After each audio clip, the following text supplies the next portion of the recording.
One. Folks, I'm your host, BKP. Good morning from the office, North Georgia's only live online morning show. I do not want to continue this, but I do want to put up, you know, she was called Aunt Lydia, and put that back, Sarah Huckabee Sanders, which treated terrible, absolutely terrible. And she was called Aunt Lydia, put Aunt Lydia up from the Handmaiden Tales, a Netflix series, very evil woman. And then also put up handmaids. I put these. This woman is in charge of all these handmaids. I mean, I have to tell you, there's a lot more underlying meaning to what Michelle Wolf did than just try to associate Sarah Huckabee Sanders to this show. It's a Me Too. It's these women are enslaved, okay? And the women that are enslaved here as handmaids are run by other women that are, is it subservient to men? You see what I'm saying? And it has a religious overtone that the men are in charge. Oh, absolutely. They know what they're doing. They don't play games. Put up Sarah Huckabee Sanders' kids. These are her 3 children, okay? This is a mother. Now, this is what disgust, and I know you can't stand this because you, the audience here, are not disgusted by it. You praise it. You acknowledge it. You accept it. You say, this is beautiful. Because I know so many of you, I know when you're going to your grandkids, you call me, where are you going? You're going to your grandkids' birthday parties and stuff like that. All right, it's beautiful. You're going to your husband, your son and daughter, whatever, birthday party for the kids, cookouts. I mean, we still love that in America, but this is absolutely, to some, a terrible sight. 3 children. My God, how could this woman go and bring 3 children into the world, beautiful children, have a job, she's married, has a job, a family, full-time job, raising these 3 kids? Just saying, it was out of line. Everything about that was out of line.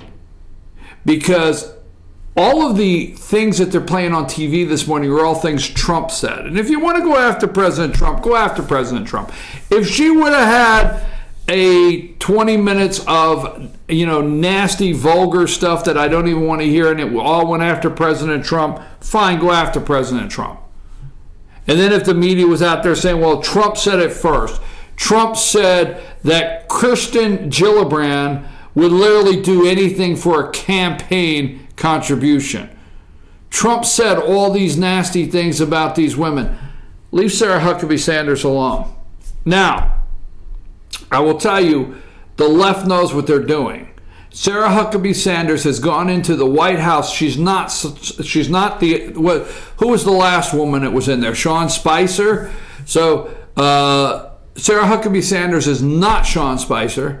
She walks in there. She tells them that she will not entertain the question. She tells the White House correspondents that it's ridiculous. She stands up to them. She slaps them down. She has told them off.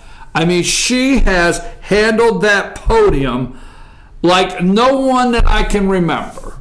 No one I can remember.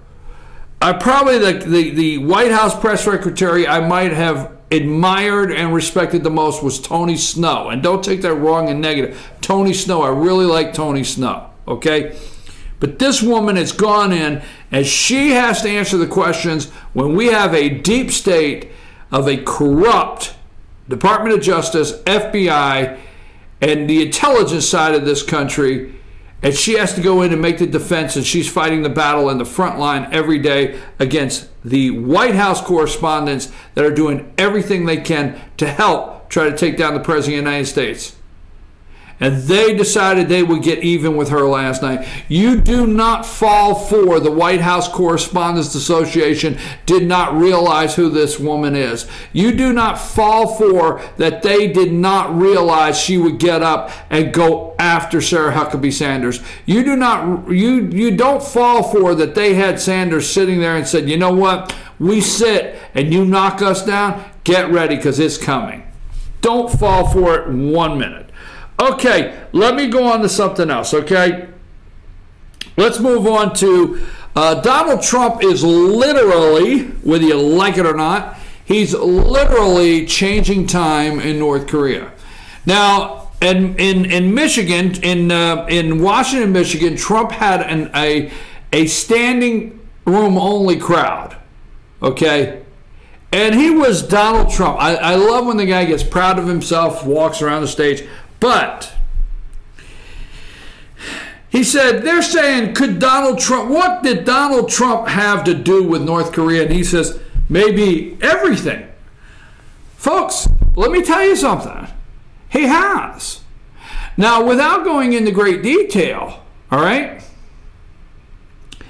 the biggest fear that Kim Jong-un has today is the United States of America, Libya, denuclearization model.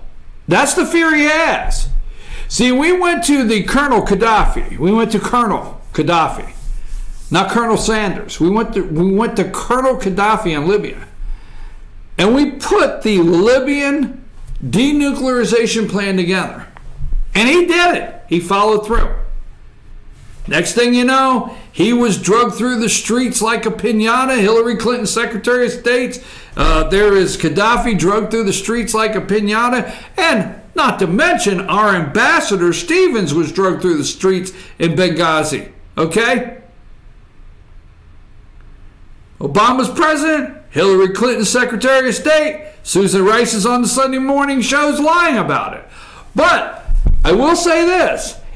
They're trying to put together the Libyan, and that's what concerns Kim Jong-un, is that, hey, that Libyan denuclearization model did not quite work out for Colonel Gaddafi. So he takes the bullet train. There's so many firsts here. The media is not going to give Trump the credit. They're trying to figure out how to sabotage this now. I'm telling you. Okay? For a year, for the first year, the best laid plans, the only thing the media talks about to you in the North Korean situation in South Korea is the tweets. That's it. That's all they talk about. They don't talk about a year of preparation, whether you like Rex Tillerson or not. For 1 year, okay?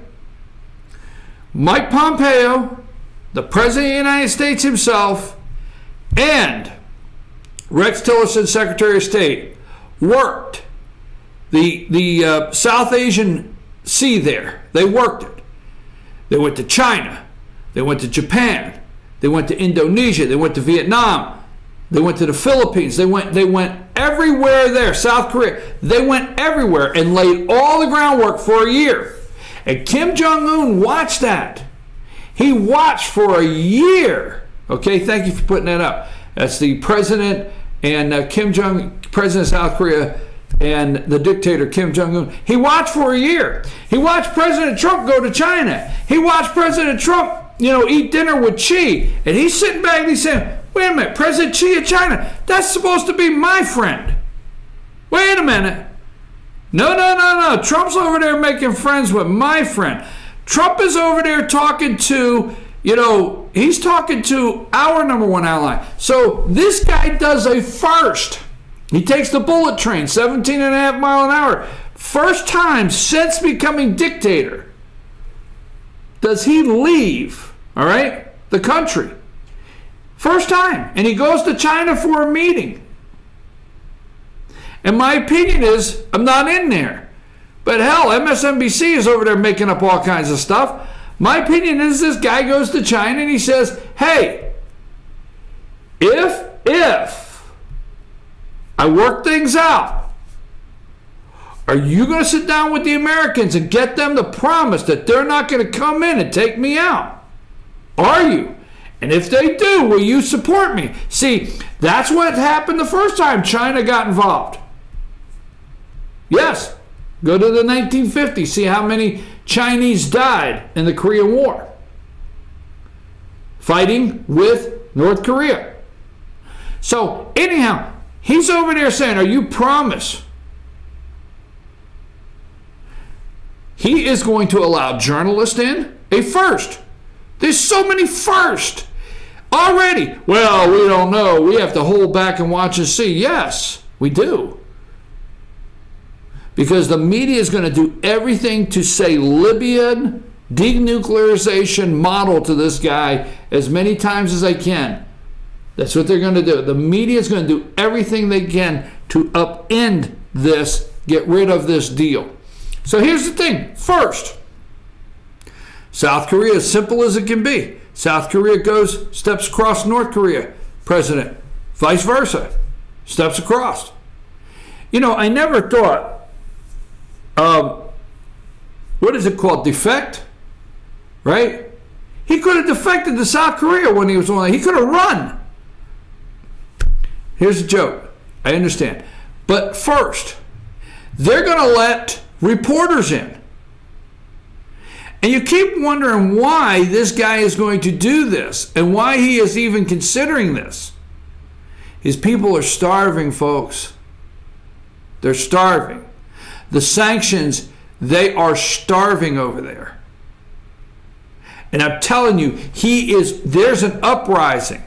Now, we could probably hang on for a little bit, maybe, you don't know, and there could be an uprising. Maybe they're too weak to uprise. That's not a joke. They're starving. But he's on edge. He's running out of money in this regime. He's running out of places to go. Russia is putting stuff in there, but he's running out of things. And I'm telling you right now, time has changed, literally. Look it up. I'm pretty sure you can look it up. I think they're setting it back. Amanda, you can look it up later in the show. You can tell me. I think they're setting it back. But North Korea and South Korea, their clocks are not set the same. North Korea is ahead by a half hour, their clocks. He's literally going to set the clocks back in North Korea so there's one time in Korea. One time. That's it. If it's 2 o'clock in Seoul, it's 2 o'clock at the palace in North Korea. That's what he's going to do. I'm telling you right now, the media is working every solid angle to stop this. Trump is doing everything correct. And he went over there, Mike Pompeo.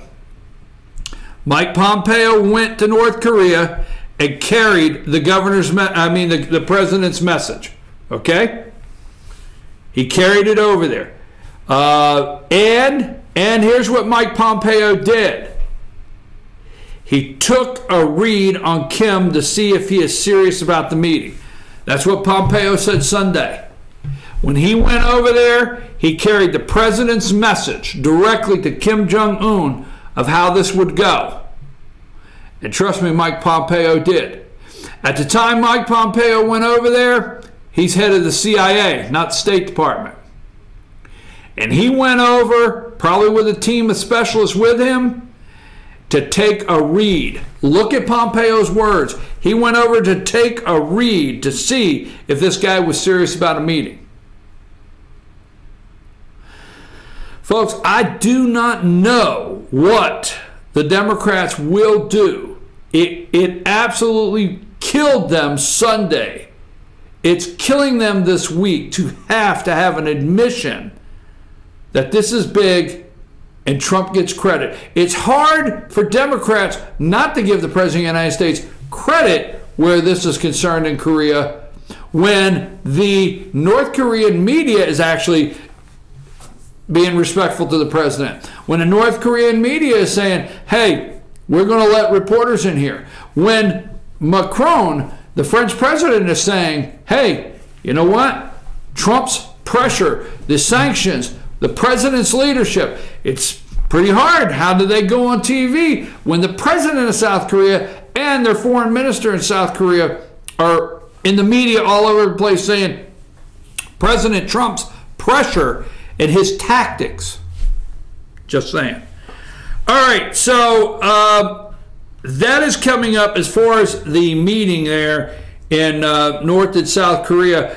There's something I want to say. This is something that comes to mind, okay? I have so many notes here from the weekend. I usually come in Monday and try to figure out how do I get everything into the 2 hours. Paul Ryan. Now, something the president said to me said to you and I, okay? Something the president said to you and I in Michigan, okay? That no border security, I'll shut the place down.